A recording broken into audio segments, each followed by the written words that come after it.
Model হিসেবে have to এর ব্যবহার। নেসেসিটি বা সামথিং ইম্পর্টেন্ট টু ডু, কোনো কাজের প্রয়োজনীয়তা অর্থে। আমাকে সকালে উঠতে হবে, I have to get up early. I have to get up early. তোমাকে পরীক্ষার জন্য পড়তে হবে, you have to study for the test.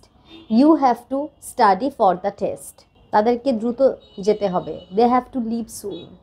They have to leave soon. আজকে আমার ফ্রেন্ডকে কল করতে হবে, I have to call my friend today. I have to call my friend today. Obligation বা বাধ্যবাধকতা বোঝাতেও হ্যাভ টু ব্যবহার করা হয়। আমাদের তাকে অনুসরণ করতে হবে, we have to follow him. We have to follow him. সময় মতো তোমার বিল পরিশোধ করতে হবে, you have to pay your bill on time. You have to pay your bill on time.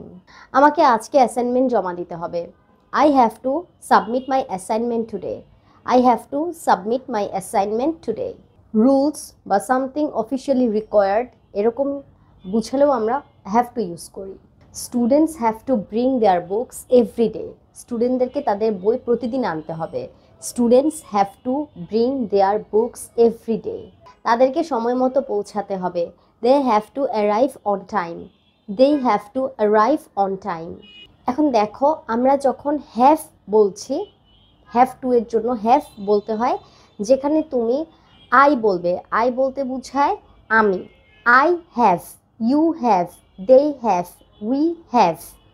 কিন্তু যখন আমরা একজনকে বুঝাবো, হি হ্যাজ হবে, শি হ্যাজ হবে, ইট হ্যাজ হবে। তো আইটা ব্যতিক্রম কেন? এটাই রুলস। আয়ের সাথে কখনো হ্যাজ হয় না, আয়ের সাথে হ্যাভ হবে। Thanks for watching. আসসালামু আলাইকুম।